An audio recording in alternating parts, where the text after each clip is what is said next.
You will hear a conversation between Annetta and Charlotte, first-year university students, and Bill, who works for the Student Union Employment Service. First, you have some time to look at questions 1 to 5.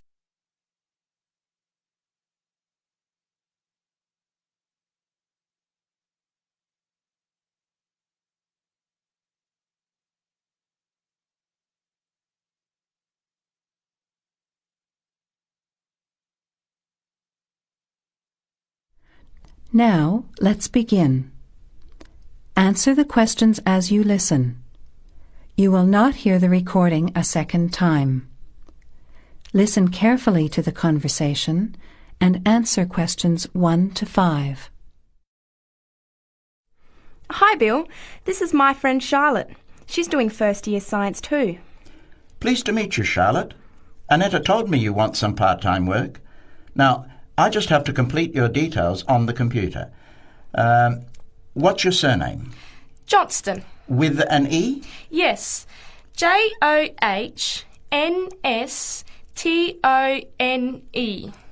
I know that you live in the Heathfield Street student residence, but I can't remember the street number there. It's 126. 126. Good. And the phone number? Well, actually, I never give people that number because sometimes nobody answers or they forget to pass on the messages. So, I bought a mobile phone yesterday, but I can't remember the number.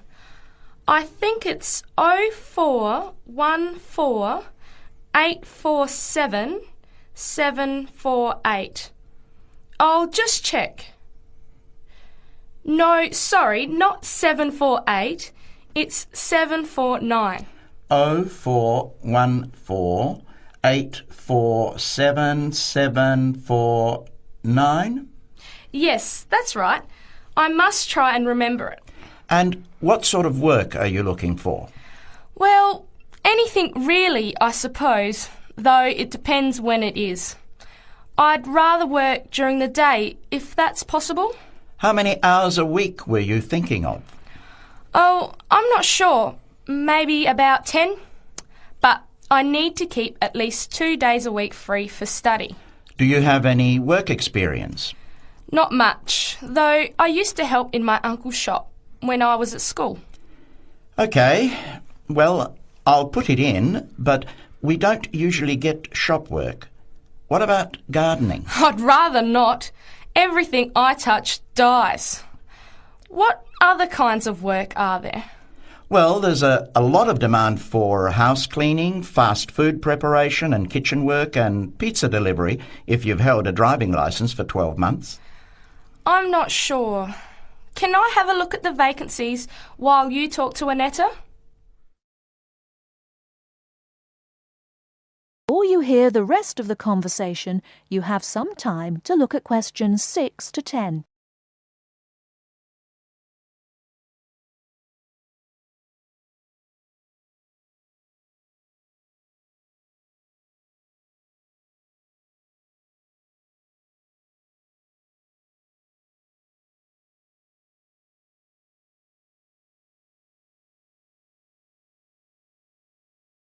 Now listen and answer questions 6 to 10.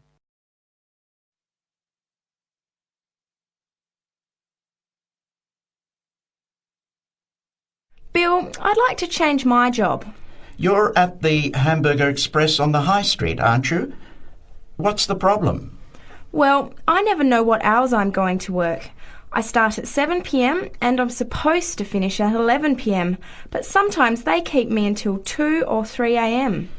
Yes, that is a bit late if you have to make a 9 a.m. lecture the next day. And the other thing is the pay. They're supposed to pay me on Thursdays, but they never pay me on the correct day, often not until Friday or Saturday. A few weeks ago, I had to wait until Sunday. They said their son was sick, so they couldn't get to the bank, but they're always making excuses. Yes, that doesn't sound too good. Would you be interested in pizza delivery? You need to have a driving licence. Yes, I've got a licence, but I think I'd like to change from working in the evening. Are there any day jobs available? Well, as I told Charlotte, there are several cleaning and gardening vacancies. And this childcare job that just came in this morning. Do you like children? Yes, I do, actually. What's the job? Let's have a look. Collect the boy aged 4 from kindergarten at 3 p.m. Pick up the other 2 girls who are aged 6 and 9 from the primary school at 3:15. You take them home and look after them. The parents will be home by 7. That sounds quite good. What about the pay? It's the same as you're earning now, 4 hours a day, Monday to Friday, so 20 hours a week. You need to contact Mrs. Alicia Thompson. Her phone number is 91045629 and she lives in Springfield. I've never been to Springfield. I hope I don't get lost. Don't worry. It sounds quite straightforward. Let's have a look at the street directory. The Thompsons live here in Tulip Street, number 252. So you catch the 631 bus, get off here next to the post office in Daisy Terrace. Walk past the post office to the corner, and on the opposite corner is the kindergarten. Then walk down Daffodil Place and cross over to the primary school. Then keep going down Daffodil Place to the corner and turn right into Tulip Street. That is the end of part 1. You now have half a minute to check your answers.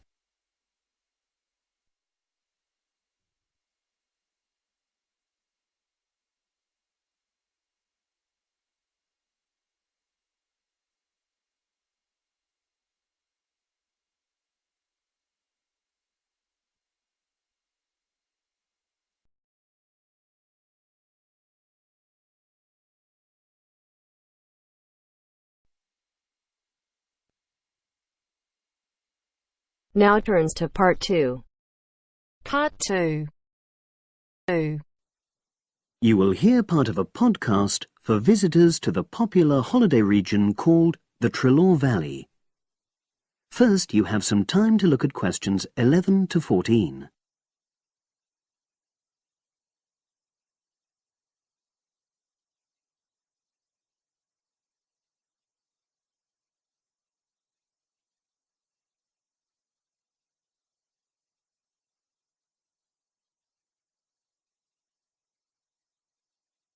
Now listen and answer questions 11 to 14.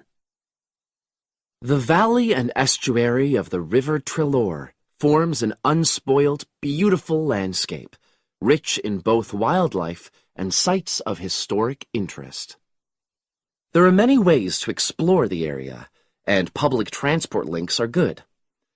It is possible to leave your car behind and travel by boat, train, or bus, with just short walks in between stops.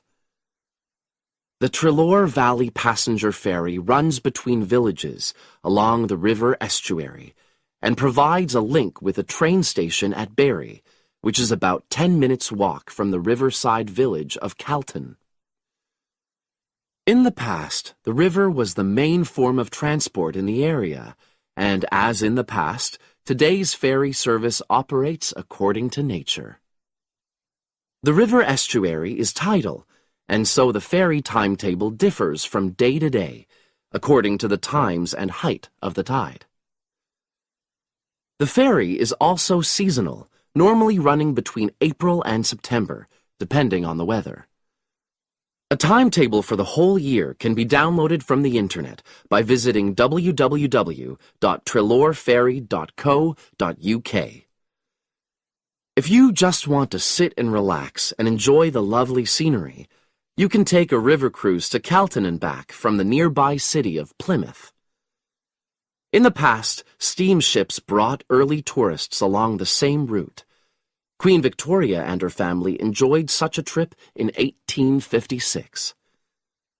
The journey is quicker these days. The round trip takes between 4 and 5 hours, depending on tides and weather. If you prefer, you can travel upriver by boat and return to Plymouth by train. All cruise boats and trains have wheelchair access. For more information and for departure times, ring Plymouth Boat Cruises on 017-528-23104. Trains run several times a day throughout the year between Calton and Plymouth, with various stops in between. They are used by both local commuters and tourists who want to enjoy the beautiful scenery. The highlight of the journey is crossing the river on the stunning viaduct, which was built at the beginning of the 20th century and towers 120 feet over the water. It is unnecessary to book, and tickets can be bought on the train. For information about fares and timetables, contact National Rail Enquiries by phone or online. The bus service in the Treloar Valley now connects all train stations and villages in the area.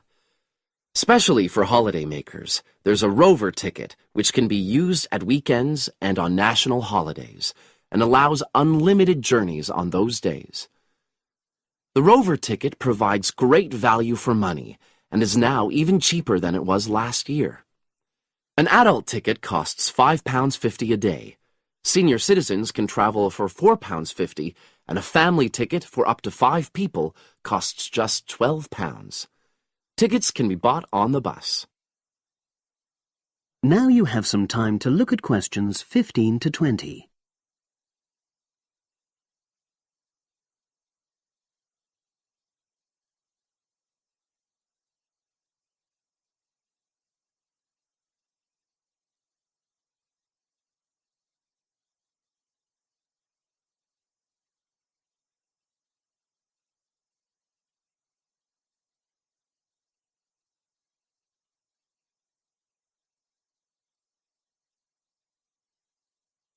Now listen and answer questions 15 to 20.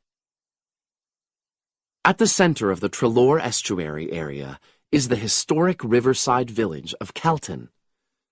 The main road comes into the village from the south, and for those of you who are arriving by bus, it turns left just before the bridge and stops in the lay-by on the left-hand side. From there, it's just a short walk to Calton's various attractions. If you're arriving by car, you have to leave it in the main car park. Go over the bridge and take the first turning on the right. Then go on until you come to the end of that road. It's the only place to park in Calton, but there's no charge. If you're interested in local history, there's a museum in Calton with farming, fishing, and household implements from the late 19th century. As you come in from the south, cross the river and go straight on the same road until you reach the end. Also, on the subject of history, you can go and see the old mill, which has recently been renovated and put back into use. Turn left before you come to the bridge. Then go straight on and then take the first turning on the right. This leads straight there.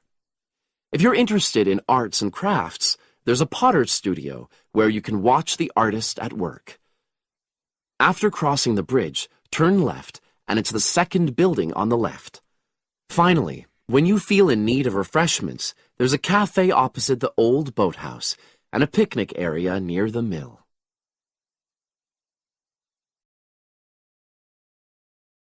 That is the end of part 2.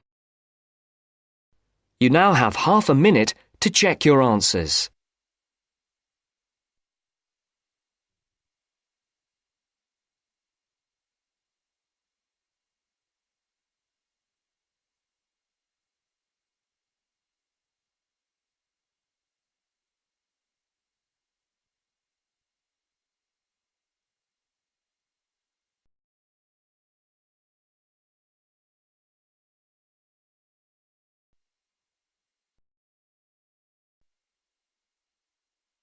Now turns to part 3.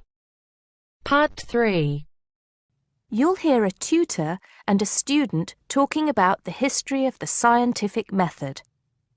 First, you have some time to look at questions 21 to 25.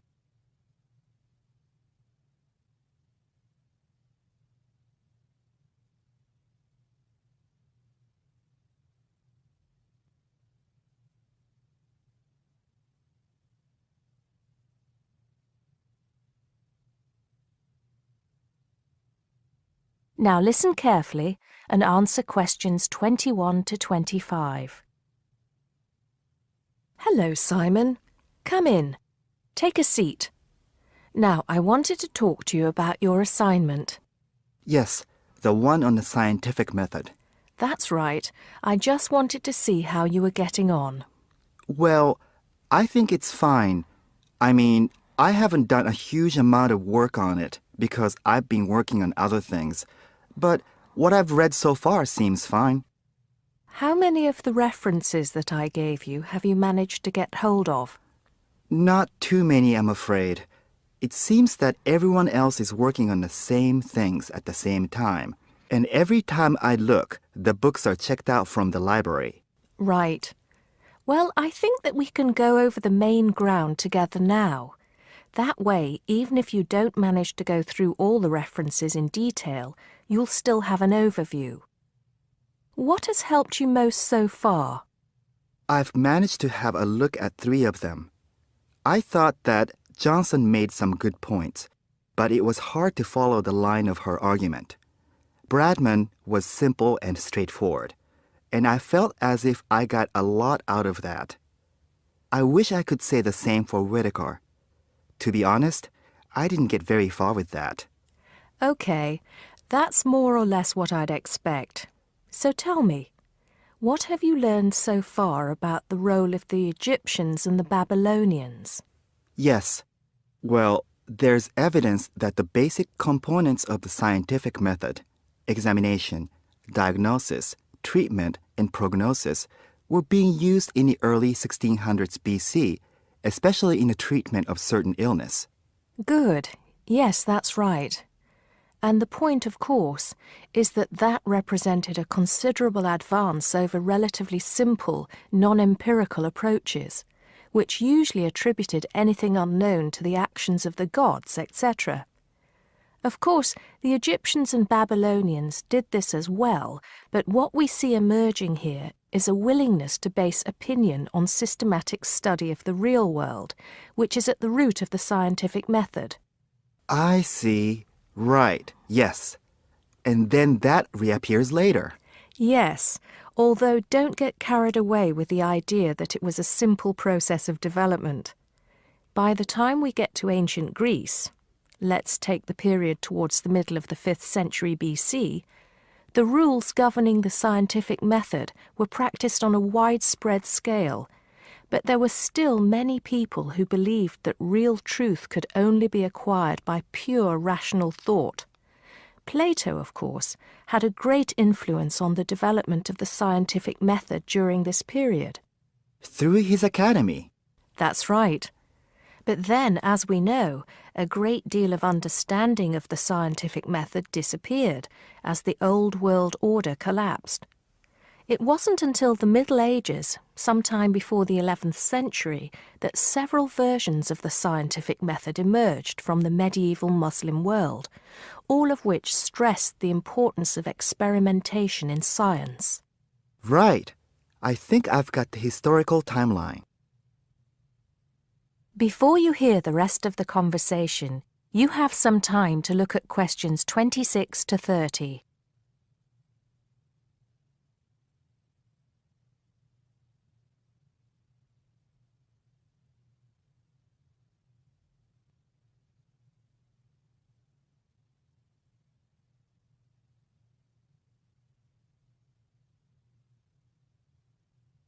Now listen and answer questions 26 to 30. The other thing I'm struggling with slightly is actually pinning down precisely what we mean by the scientific method. I wonder if you could give me some pointers on that. Sure. Well, it's best to think of the scientific method as a series of steps in a process which allows us to find answers to questions about the world around us. So the first step is to identify the problem. What is it that you want to know or explain? And then I think the next step is designing an experiment. But you can't design an experiment unless you know what you want your experiment to tell you. Oh, yes. You need to form a hypothesis to be tested before you design the experiment. So there's a very clear relationship between hypothesis and experiment. Having designed the experiment, then of course you go on to carry out the experiment. The particular procedure you follow, the protocol, will differ from experiment to experiment, but the underlying principle is the same. You analyse the data from the experiment in order to confirm or disprove your hypothesis. Assuming the experiment is accurate. Oh yes, if there's anything unusual about the data, or if the results are at all surprising, then you need to ask yourself whether the experiment could be flawed and whether the data could be unreliable. If the answer is yes, then it may be necessary to modify the experiment and go through the process again. So, once you have reliable, valid results, then the final step is to communicate them. The wider scientific community needs to know about the results, and publication in journals is the accepted way. Okay, I think I've got the basics. It's going to get more complicated as we begin to look at some people who have criticised the scientific method. So you need to make sure that you understand things up to this point. Let me know if you have any further problems with it. That is the end of part 3. You now have half a minute to check your answers.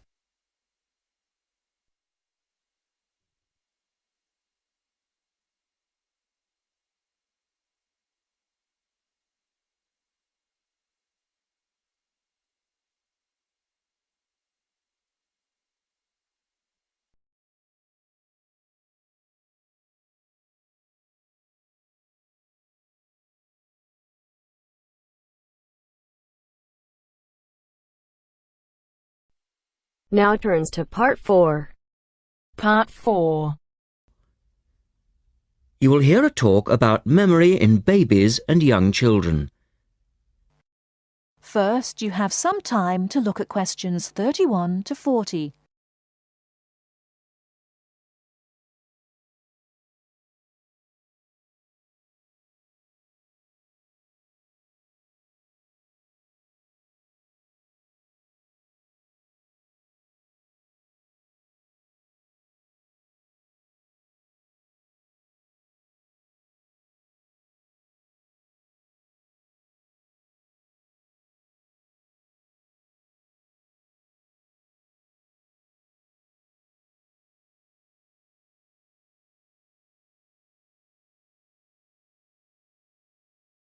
Now listen carefully and answer questions 31 to 40. We're going to look today at some experiments that have been done on memory in babies and young children. Our memories, it's true to say, work very differently, depending upon whether we are very old, very young, or somewhere in the middle. But when exactly do we start to remember things? And how much can we recall? One of the first questions that we might ask is, do babies have any kind of episodic memory? Can they remember particular events?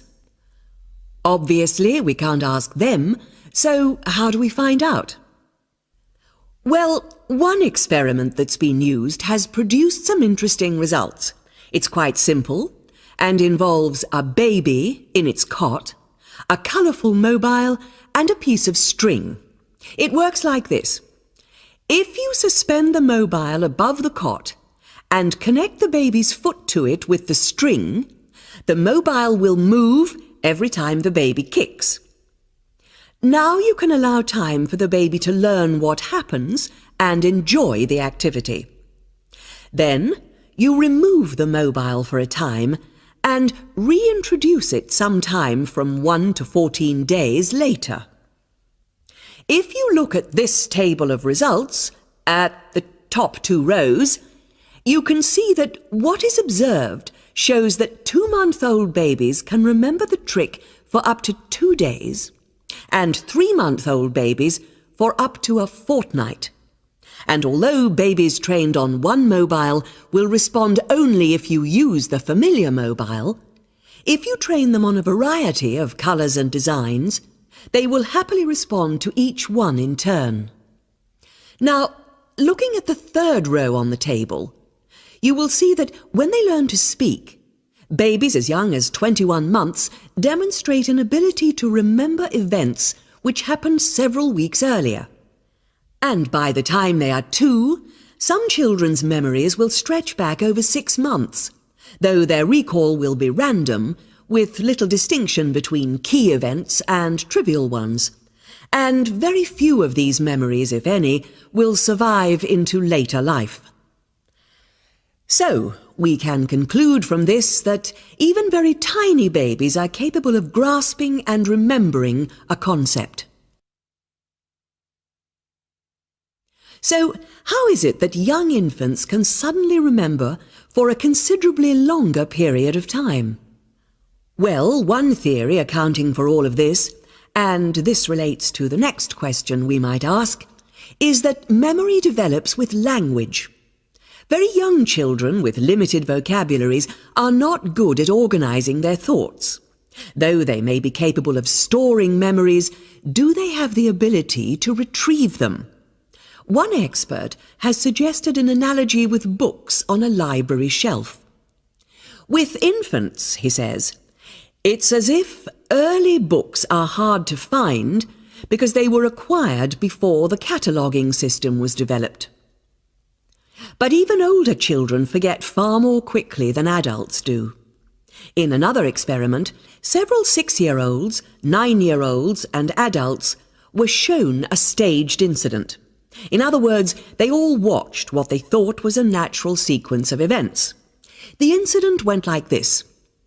A lecture, which they were listening to, was suddenly interrupted by something accidentally overturning. In this case, it was a slide projector. To add a third stage, and make the recall more demanding, this accident was then followed by an argument. In a memory test the following day, the adults and the 9-year-olds scored an average 70%, and the 6-year-olds did only slightly worse. In a retest 5 months later, the pattern was very different. The adults' memory recall hadn't changed, but the 9-year-olds had slipped to less than 60%, and the 6-year-olds could manage little better than 40% recall.